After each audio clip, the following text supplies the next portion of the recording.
Alright guys, how we doing today? I am your Emperor, Crown Fiend, and this is the 9K special.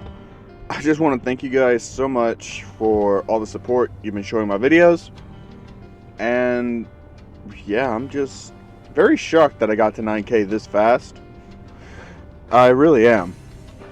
Never actually expected to get this far, so I've just been kind of making it up as I go along.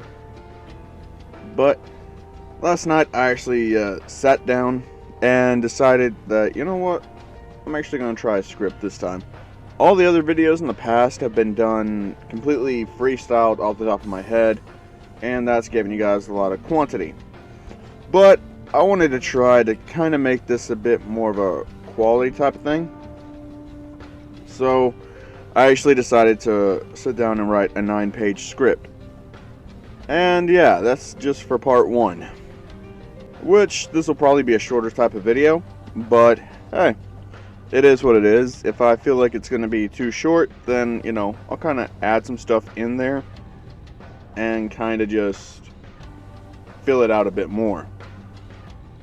So, yeah, let me know if you guys actually do like this, or do you guys just want me to go back to doing, like, off top of the head, stuff like that.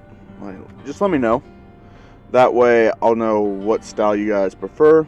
But hey, with this, it's the 9K special. Thank you guys so much for getting me here. And, well, this is What If Naruto Had a Twin Brother, Part 1.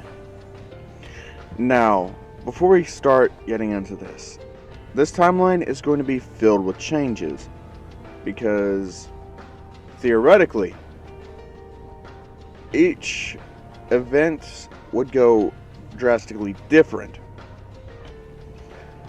If you change one small thing, it becomes a ripple effect. Several bigger things start to change. So, the one small change of Kushina having a twin instead of, you know, just one singular child, that changes a lot of different things. Such as in this one, Orochimaru was never ran out of the village. So with that, Jiraiya really wouldn't have a reason to be chasing Orochimaru down, and would only be leaving the village when his spy network demanded it. And at this point in time, he's in the village taking care of Minato and Kushina, being there for them. And of course, Jiraiya wouldn't be allowed at the birth site. But that's just one instance of the small changes that will have bigger effects as the story goes on. So, let's jump right into this, picking up during the battle with the Nine Tails. So, during the battle with the Nine Tails, Minato is fighting Obito, while Orochimaru, Jiraiya, and Hiruzen fight against the Nine Tails and help protect the village. The fight between Minato and Obito goes as in canon. However, Kushina is with her two sons, Naruto and Menma. And Naruto has blonde hair and deep blue eyes, like his father, while Menma has red hair and violet blue eyes, just like his mother. The fighting shook the walls of the house. Shh, it's okay, little ones, Kushina told her sons as she held them close. Minato is in the middle of teleporting the Biju Bomb away, while Orochimaru, Jiraiya, and Hiruzen all are prepared to do the summoning jutsu. Orochimaru would summon Manda, Jiraiya would summon Gamabunta, and Hiruzen would have Enma out and have him transform into the staff to face off against Kurama. Now, Manda would be very displeased with Orochimaru summoning him to fight Kurama, the Nine Tails no less. At this point, Minato gets back and he summons Gamahiro. So, during that, Gamahiro and Gamabunta are prepared to fight, and they launched their assault on the Ninetales.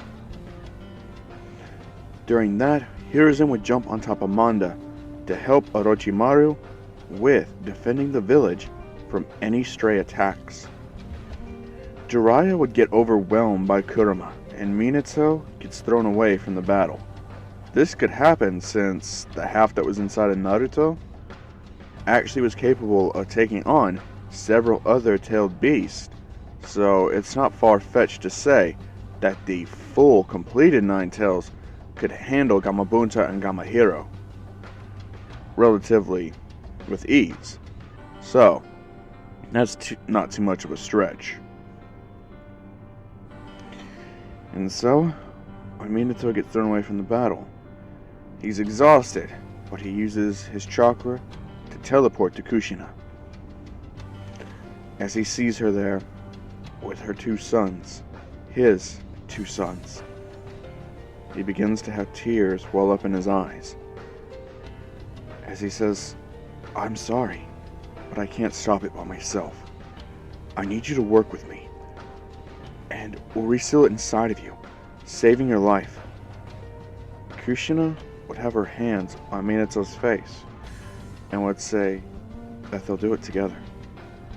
With that, Minato would teleport them back to the battlefield. As he looks around, trying to see where two of the legendary Sannin and Lord Third are at, he sees them lying on the ground, defeated, but alive. Now, this is when the Ninetales would spot them, and Kushina would use her chakra chains to restrain Kurama. However, Minato would notice that Kushina is too far gone. She doesn't have enough strength left to survive having the Ninetales resealed within her, and the village does need a Jinchuriki. So, with that in mind, he teleports back to grab Naruto and Menma. He then prepares the altar. As Kushina would ask, what is he doing? And Minato says, doing what I must, for the good of the village, and for the good of our sons. While that's going on, he would be thinking, one Ninetales is bad enough, so making two of them would be just catastrophic. So, with that, he decides against making two Jinchuriki. He would place Naruto there and summon the Reaper, after taking half of the Ninetales chakra and sealing it within himself. Minato would ready to perform the X part of the seal, but that chakra that is gone from Kurama, well, it actually loosens the chains on him a good bit, allowing him to see what Minato's planning. And with that, he launches his assault to try and kill Naruto. However, Kushina and Minato would jump in front of the attack and barely stop the nail. After that, Minato would tell Kushina they need to get ready to say their farewells to both of their sons. He's going to infuse some of their chakra in with the seal. One day, maybe, Naruto can see them again and tell Menma about them, and they can have the opportunity to actually tell them how proud they are, and they could check on them, but hopefully it's not anytime soon. So, Kushina, with tears in her eyes, would say, "I'm sorry that we won't be able to see the both of you grow up. Be sure to listen to your elders. Make sure you eat well and study hard and take your baths every day. You guys don't need a lot of friends. Just a few good ones. And be wary of Master Jiraiya. And don't be picky about what you eat. Make sure you eat your vegetables. And then the tears would come flowing heavily. As she would say, there's just so much more that I would want to say to you. I don't want to leave you both behind. I love you both so much. She then apologizes to Minato for taking up most of their time. Minato would say, that's fine. And boys, from your father, my words are the same as your mother. There's just one more thing I'd like to say. And that's we love you both so much. And Menma, make sure you watch over Naruto. He'll need you most. With that, Minato would know that the time has come to seal Kurama away. As he would complete the seal, and Naruto would hold in the 9 tails. With that, he would die. And soon after, Hiruzen would arrive with the Anbu. He would still be injured, but he would look at the scene and see the 4th Hokage is dead. And Kushina is barely holding on. He would rush over to Kushina, telling her just to hold on. They can get her to a hospital. She's going to survive, as Kushina would just shake her head no. And she would say that she's barely alive, but she would be holding her 2 sons. She would tell Hiruzen, the blonde one is named Naruto. He has the 9 tails sealed inside of him.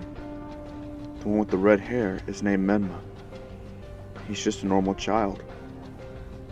It was Minato's hope that Naruto would be seen as a hero of the village for holding in the 9 tails. As Hiruzen would say, I'll take full responsibility of these 2 children. You can leave that to me. But Kushina would be already dead. Now, in this timeline, Kakashi would be one of the Anbu. And he would see Kushina dying. And he would see his mentor, his sensei, die as well. He would go and pick up the 2 children. And that is when Orochimaru and Jiraiya, who are both severely injured but still standing, would arrive on the battlefield. And with tears in his eyes, Jiraiya would see Minato's dead body as he would walk very slowly over to his student's body,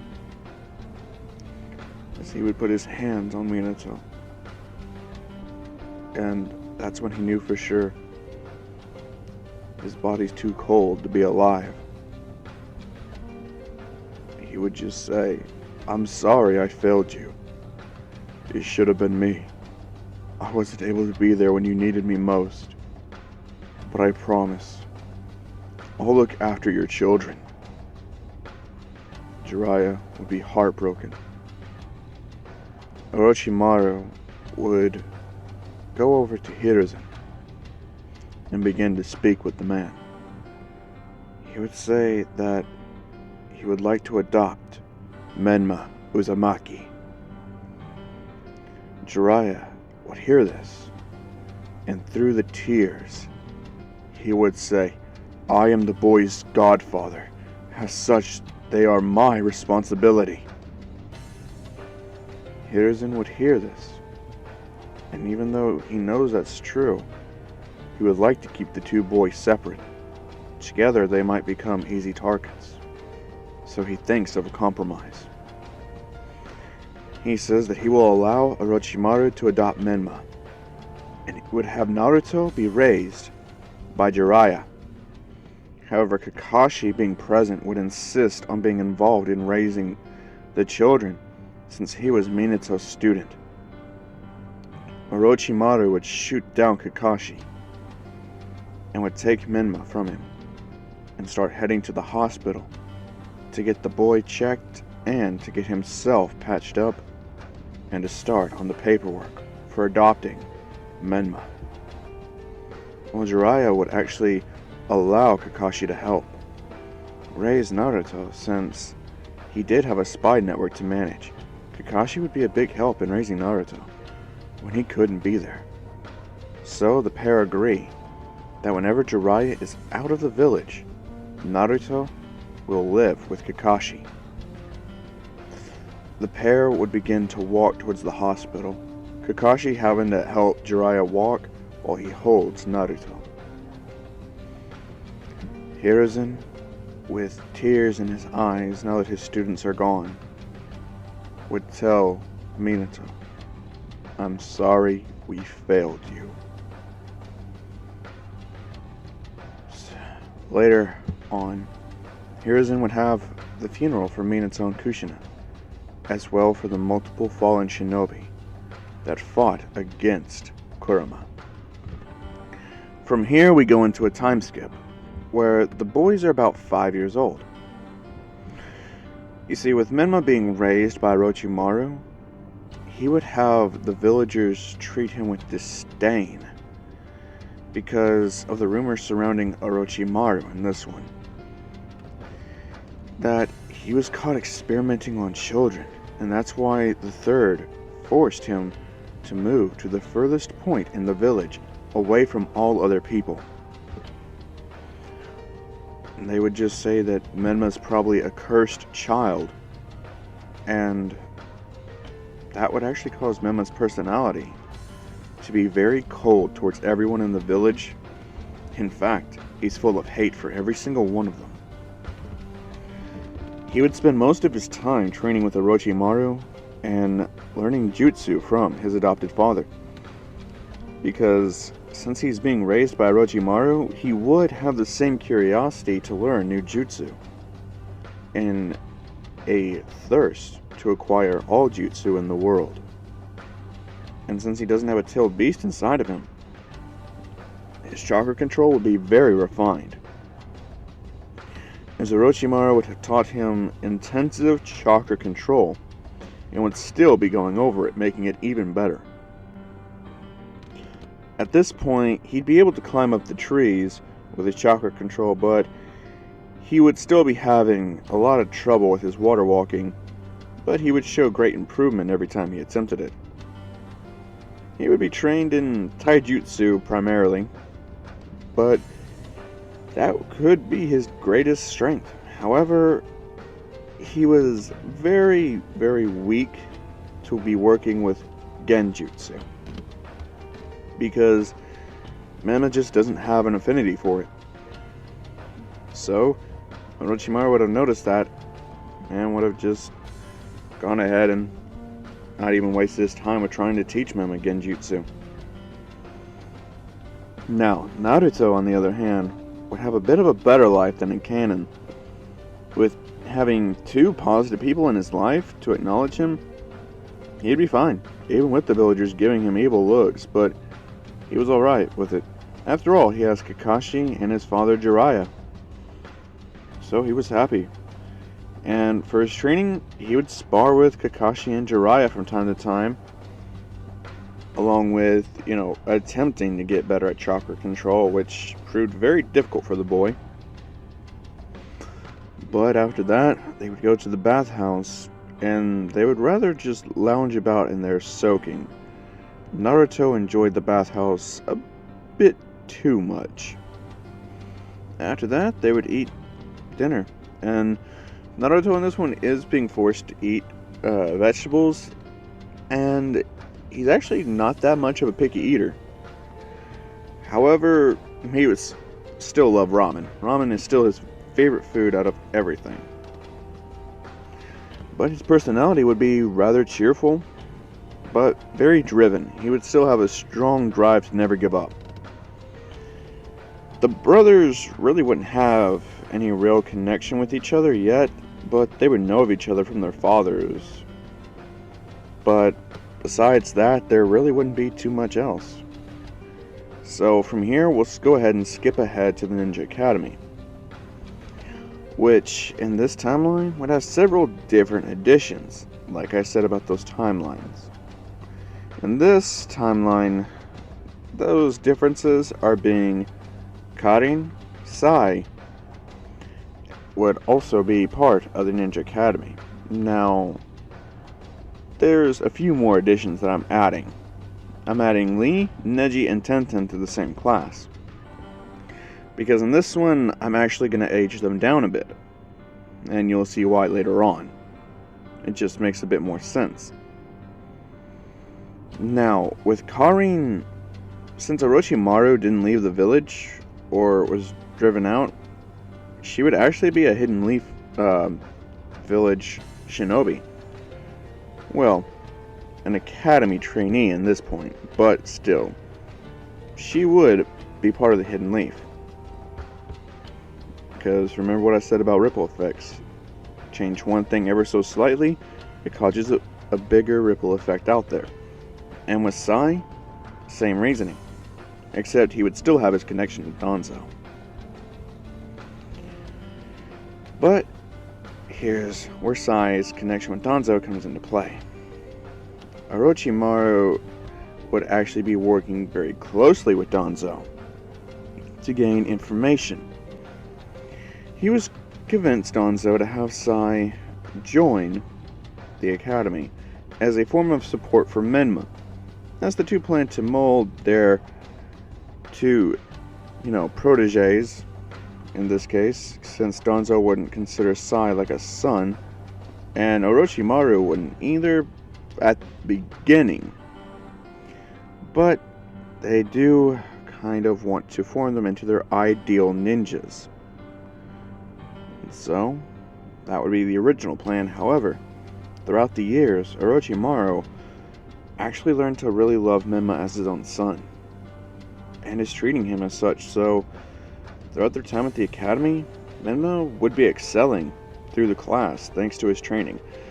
Naruto would be doing much better than in canon, but nothing too substantial, since at this point he still doesn't know he has the Nine Tails, because Kakashi and Jiraiya never would have told them. And I doubt those two would have told Naruto who his parents actually are. So, he wouldn't be seen as the loser of the class. That would actually be Lee. However, nobody would make fun of him for long because Naruto would stand up for him. Lee would be grateful to him and would ask, why does he stand up for a loser like him, who can't use neither ninjutsu or genjutsu, and can only use taijutsu? Naruto would tell him that he's not a loser, that he has something special in him. He has the will to never give up, and that means he's got guts, and that he'll make for one gutsy ninja. And then Naruto would look over at Menma and tell Lee, you see him? That's my twin brother. You can tell from the look in his eyes.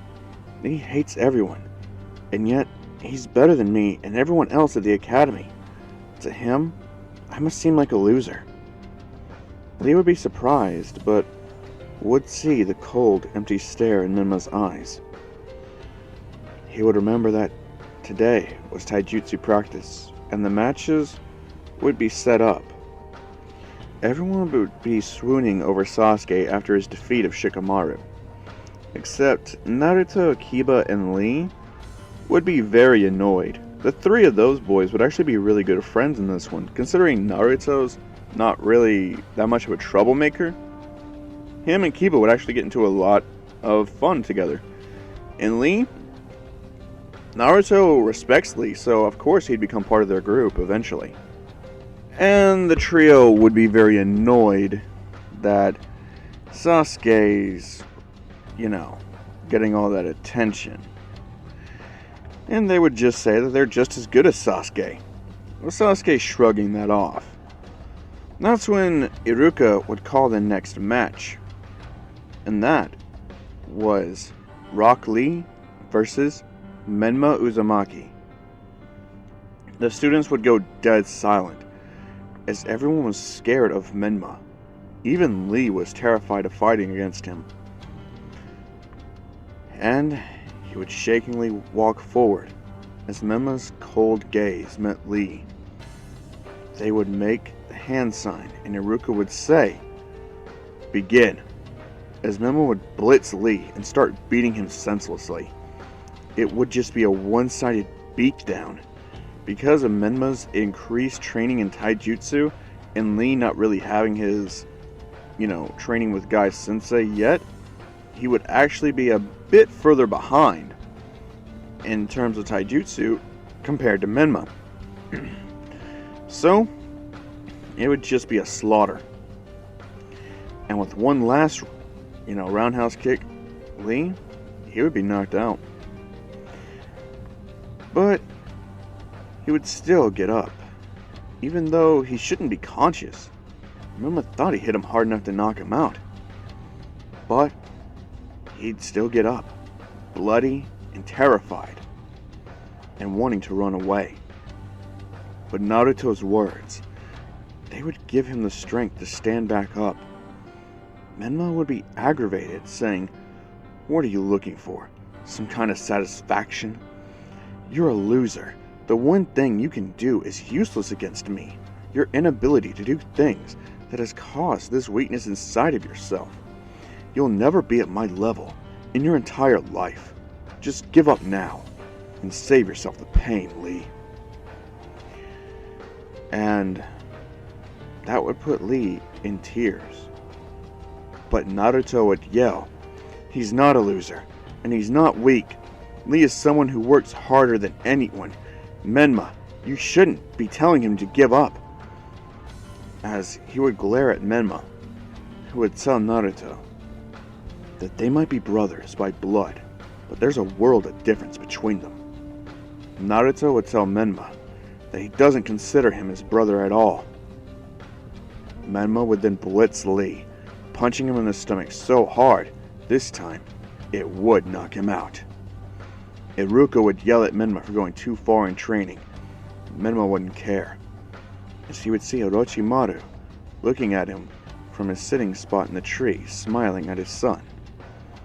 Menma would then smile and walk away, while Guy, who had been watching the fight, had taken a liking to Lee, who pushed through the pain and fear to stand back up.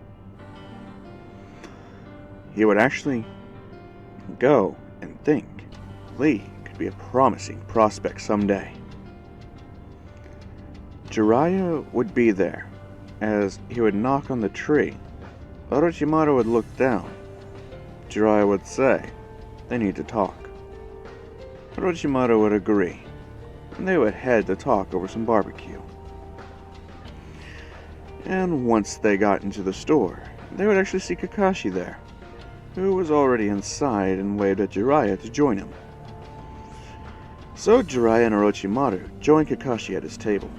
The conversation would begin with Jiraiya saying, "Menma is a cold, brutal child who is full of hate, while Naruto is bright and kind child who is full of love. They're brothers, but the two couldn't be more different." Orochimaru would glare and would ask, "What are you getting at, Jiraiya?"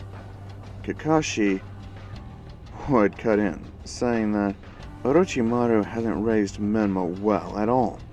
He's full of hate and he shows no emotion whatsoever. Orochimaru would be furious, stating that Menma does have friends and does show emotion, as Menma loves his father dearly and cares about his friends, even getting into fights to protect them. Jiraiya would be shocked after hearing this. Kakashi would then ask for the names of Menma's friends. Orochimaru would tell him that Menma's friends are actually Neji Hyuga, Sai, and Karin Uzumaki. In fact, Menma's been treating Karin as a little sister to him. Kakashi would say that he'll see about that. Orochimaru tells them Menma hates everyone because they hate him, Everyone always gave him weird looks and bullied him for being his son. So, Menma grew to enjoy training as much as possible and hate everyone else in the village. Honestly, it's the village itself that is to blame for the current Menma.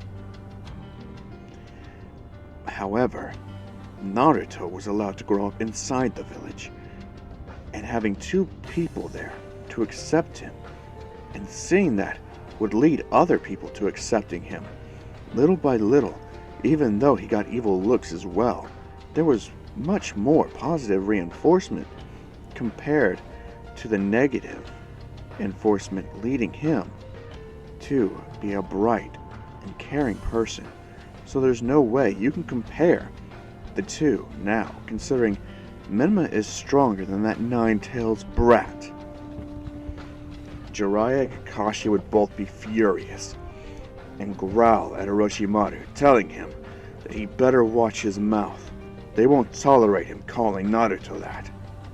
After all, Kakashi sees Naruto as his own nephew, so he's very protective of him. Orochimaru asked, What jutsu does Naruto even know? And does he even know his own chakra nature? Kakashi would answer yes, he knows his chakra nature. It's wind. However, it's been a struggle getting him to learn any jutsu. He just can't control his chakra very well. Orochimaru would say that's rather disappointing, considering that Menma knows his chakra nature, which is water, and he knows the water shuriken jutsu, and has almost mastered the striking shadow snakes. Along with his chakra control, that puts him leaps and bounds above Naruto. Jiraiya would look at Orochimaru. He would state that it looks like Orochimaru is very proud of his son. Orochimaru would smile and say he is, before getting up and leaving. It's time to go get his son. Jiraiya and Kakashi would follow suit. And from here, we're going to go ahead and jump to the graduation exam, where the test is to still make one clone, which everyone but Lee and Naruto pass. However, unknown to Naruto, Lee is going to undergo a special test, but Mizuki would tell Naruto there's a secret way to pass, and Naruto would be desperate to pass. So, he would accept it. And Menma would be listening in, very closely, eavesdropping, almost. Well, he is eavesdropping. As he would hear Mizuki say that all Naruto had to do to pass would steal the scroll of seals. And that piqued Menma's interest, and he planned to follow Naruto to try and learn from it as well. But Mizuki would tell Naruto not to let anybody know, and that he'd meet Naruto in the woods at this spot, and Naruto would agree. And right before Naruto could run off, Menma would grab him and hold his mouth shut, and he would tell Naruto, don't say a word yet. The two would get far away from Mizuki's prying ears. And Menma would tell Naruto that he'll help him steal the scroll, but he wants to learn something out of it in exchange. Naruto would accept the help and would actually think that's a pretty fair trade. And if Naruto gets in trouble, Menma would as well. So, he's alright with that. The two would plan to steal the scroll at night, which they did pretty easily. And once they opened it in the woods, they would begin looking for one jutsu each. Naruto would settle on the Shadow Clone Jutsu, while Menma, he would keep looking through the scroll until he found the Flying Raijin Jutsu. He would then take out a scroll that he always kept on him, as he would begin to write down everything about the Flying Raijin Jutsu, and would close up his scroll and seal it shut to where only his chakra signature could open it. And that's when Naruto would begin practicing with the Shadow Clone Jutsu. Some hours would pass as Iruka would find the boys, and Naruto would look at Iruka and say that he can pass the test now, right? Since he learned from the scroll, just like Mizuku-sensei said. That's when Iruka gets a confused look on his face, and Menma figures it out. Naruto was tricked into doing this by Mizuki, and that's when Mizuki would arrive and confirm Menma's thoughts. And that's when Mizuki would ask Naruto and Menma if they wanted to know why the village and Iruka hated them so much. Menma and Naruto would have this burning desire to know. They have to know, why is it that they're always looked at with hatred? And with that, Mitsuki would say, the reason is simple. The third made a decree that nobody could tell y'all this, but Naruto, sealed within you, is the nine-tailed fox that destroyed the Hidden Leaf Village and killed Iruka's parents. And Menma, you're his brother, which makes you the brother of a demon, and the son of a demon as well, Orochimaru, who caused the deaths of several children throughout the village by trying to save their lives in some research from an illness that swept the country long ago. However, his so-called cure caused their deaths, and now he's trying to play the doting father. It's sickening. Menma would yell at him, "Shut the hell up already!" Tears would fill Naruto's eyes, as even though he didn't care about the villagers' treatment, that's what he thought. In reality, he did. Although Jiraiya, Kakashi, the people at the ramen shop, Lee, and Kiba, they were all there to accept him and acknowledge him. But he just couldn't help actually caring deep down what the village felt about him. And it hurt. That's when Iruka would try to comfort Naruto, but he had run off. However, Menma would be ready to fight, as he was one step off from laying into Mitsuki. But Iruka would yell at Menma to go after his brother. He'll buy them some time to escape.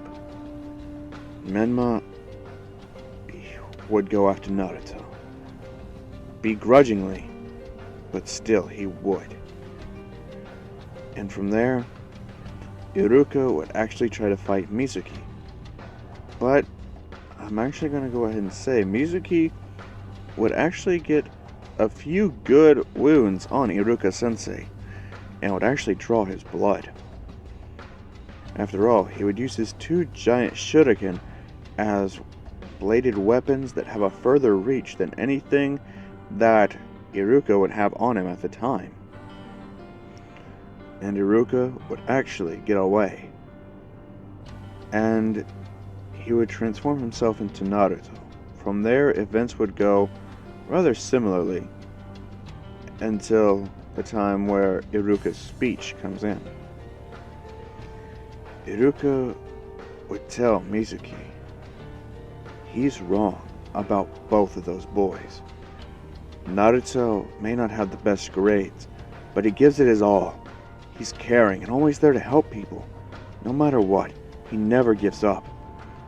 And Menma, sure, he can be cold and ruthless, but he's always looking out for people's best interest at heart.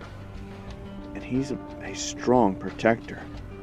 Both of those boys aren't either the demon fox or a demon son. They're valued members of the Hidden Leaf. That's when Menma and Naruto are both tearing up a bit. And right before Mitsuki can kill Iruka, Naruto kicks him in the face and Menma uses the Water Shuriken Jutsu. As both stand back to back, Naruto in his normal canon outfit, But Menma, he's in a white jacket with purple stripes on the arms and some black pants. Both would be glaring at Mitsuki. And Naruto would say, if you ever touch our sensei again, Menma cuts in saying, we'll kill you. Naruto performs the Shadow Clone Jutsu and makes 100 clones. Menma, while smiling, says, I understand this jutsu now, Dad. As he lunges at Mitsuki, using the striking Shadow Snakes, which does do a lot of damage to Mitsuki, which is followed up by Naruto using his clones to beat Mitsuki. However, it was Menma that had the final strike. He would slit Mitsuki's throat with his kunai, killing him. Naruto and Menma are down there, as Iruka would say that he's very proud of the two.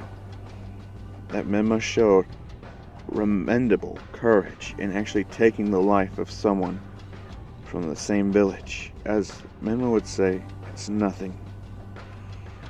So he would tell Naruto to close his eyes, and he would give Naruto his headband, saying that you pass. The two boys would look at each other, and Naruto and Menma wouldn't have any words left to say. They would go their separate ways. Naruto would walk towards the light, into the village, and towards his house with Jiraiya, while Menma walked towards the darkness of the shadows, towards Orochimaru, away from the village. As the look on Menma's face would be very solemn. In Naruto, he wouldn't actually be smiling. After all, he did just help Menma kill a shinobi from the Hidden Leaf, a comrade. So, Menma would actually get back home first, as Orochimaru sees him, covered in blood, knowing that Menma has grown stronger from the night's trials. Orochimaru would see the look on Menma's face and would comfort his son, and Menma would go to sleep. Naruto would make it home and pass out on his bed after collapsing in front of Jiraiya. The boy would be exhausted, as Jiraiya would pick up Naruto and carry him to his bed. He would fall asleep, knowing that he is the Demon Fox's vessel. And now we're going to go ahead and move to the day that the teams are formed, which is just the next day, but still. With that, Iruka would actually tell everybody to, come in, settle down. And this one, Naruto actually wouldn't have a thing for Sakura.